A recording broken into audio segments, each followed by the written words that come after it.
Assalamualaikum warahmatullahi wabarakatuh. Perkenalkan, saya Elver Damayanti dengan NIM 220404502014. Saya dari kelas B, Prodi Bimbingan dan Konseling, Fakultas Ilmu Pendidikan, Universitas Negeri Makassar, angkatan 2022. Saya di sini akan membuat video UTS Psikologi Pendidikan dengan judul Perkembangan Remaja.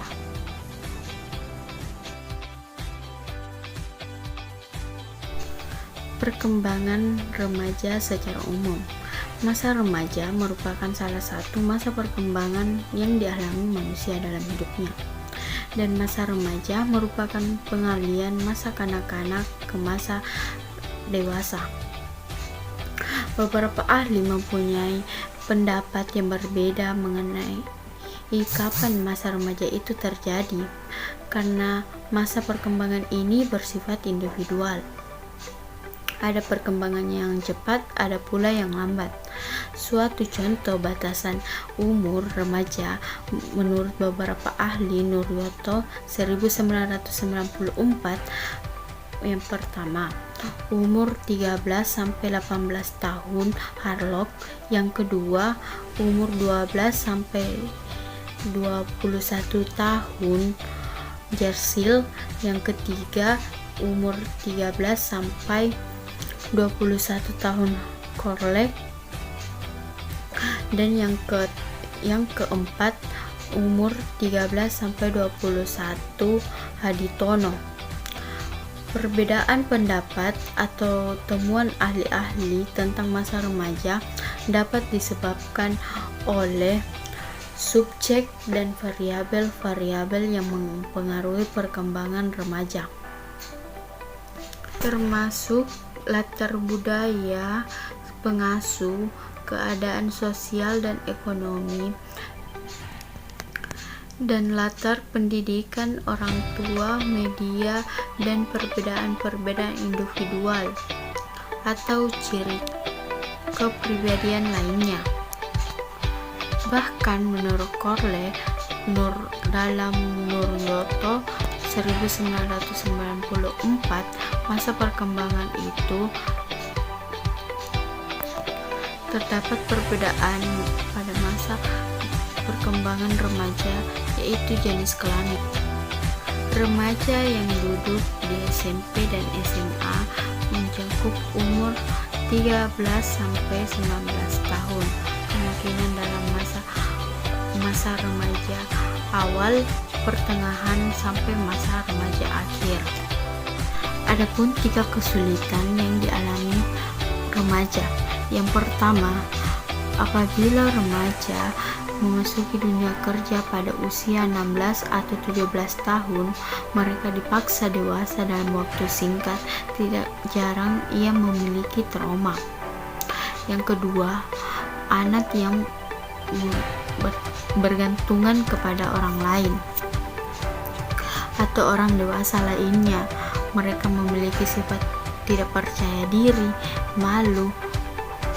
Dan yang ketiga, anak-anak yang tidak dipersiapkan dan dilatih pada masa dini untuk menyelesaikan tugas-tugas mereka. Adapun faktor-faktor yang mempengaruhi masa remaja, yaitu masa transisi yang begitu lambat. Yang kedua, masa transisi itu terlalu cepat. Latihannya. Yang ketiga, latihan yang terputus. Yang keempat, tingkat ketergantungan. Yang kelima, status tidak jelas. Yang keenam, tuntutan yang menimbulkan konflik. Yang ketujuh, tingkat realisme. Dan yang kedelapan, motivasi. Perkembangan fisik. Perubahan fisik sudah dimulai pada masa remaja, yang terjadi secara pada masa remaja yang awal, yang akan menjadi sempurna pada masa remaja pertengahan dan remaja akhir. Cole dalam MOOCs 2002 berpendapat bahwa perkembangan fisik merupakan dasar perkembangan dari aspek lain yang mencangkup perkembangan psikis dan sosial. Artinya, jika perkembangan fisik berjalan dengan baik dan lancar, maka perkembangan psikis dan sosial juga akan lancar. Jika perkembangan fisik terhambat, sulit untuk mendapat tempat yang secara wajar dalam kehidupan masyarakat dewasa. Jika perkembangan fisik anak-anak SMA boleh dikatakan tidak lagi masalah, tetapi tidak demikian mengenai perkembangan psikis dan sosialnya. Tugas-tugas perkembangan fisik remaja. Yang pertama, mengubah perubahan fisik yang dialaminya dan melakukan peran sesuai dengan jenisnya. Yang kedua, mengembangkan hubungan secara tepat dengan teman sebaya, baik yang sesama jenis ataupun lawan jenis. Yang ketiga, mampu berdiri sendiri dalam bidang emosi, tidak lagi tergantung pada orang lain maupun orang dewasa lainnya. Yang keempat, mencari jaminan bahwa suatu saat harus mampu berdiri sendiri dalam bidang ekonomi.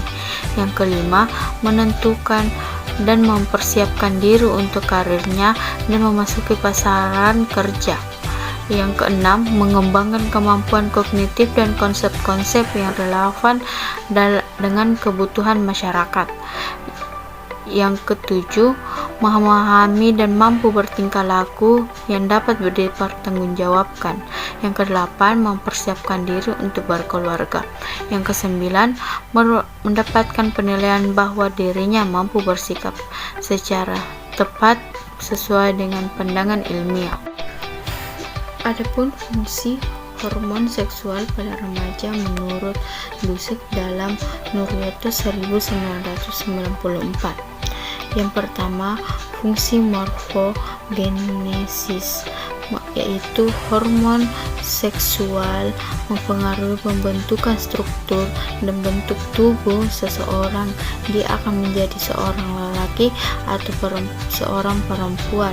Ini pun berperang oleh keturunan.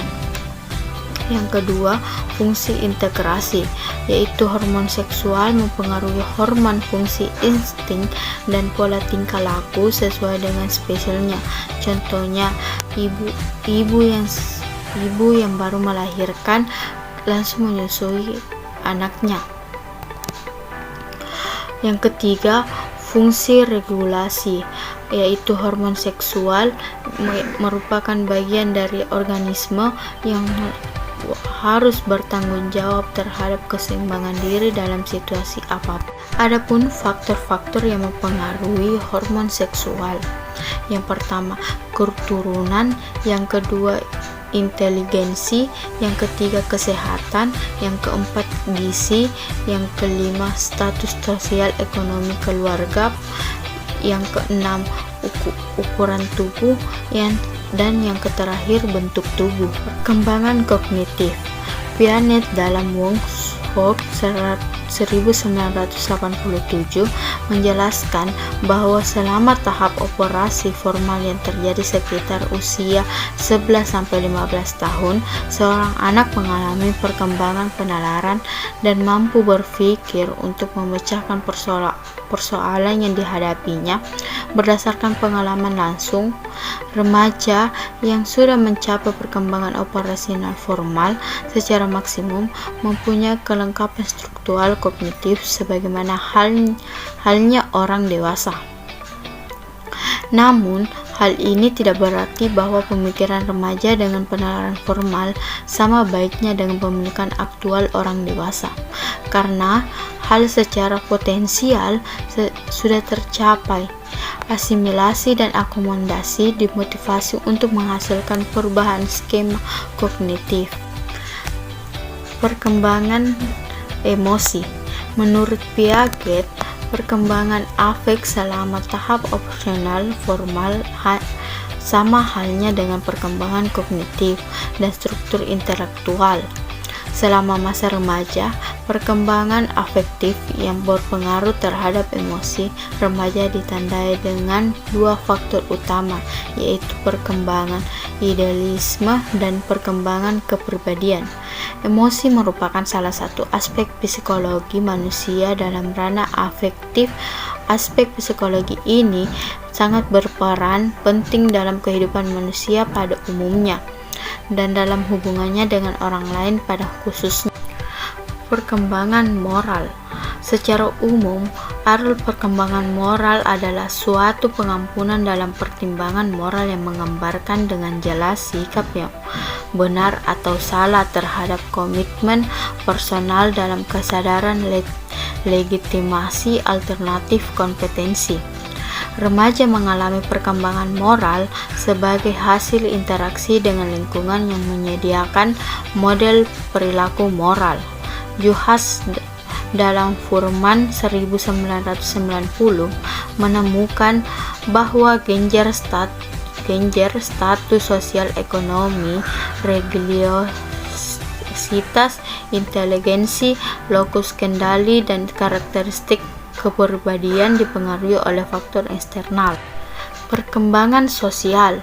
Secara umum, perkembangan sosial merupakan ekspresi dari kondisi fisik dan psikis individu yang diaplikasikan dalam kehidupan sehari-hari.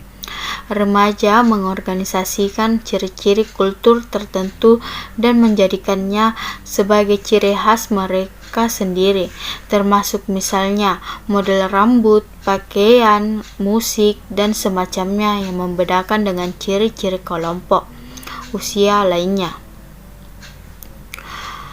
Bronfenbrenner dalam Furman 1990 menyatakan bahwa perkembangan sosial terhadap hubungan resiprokal antara perkembangan sikap dan perilaku remaja dengan lingkungan sekitarnya, termasuk lingkungan fisik seperti keadaan rumah dan perabotnya, fasilitas belajar, dan semacamnya.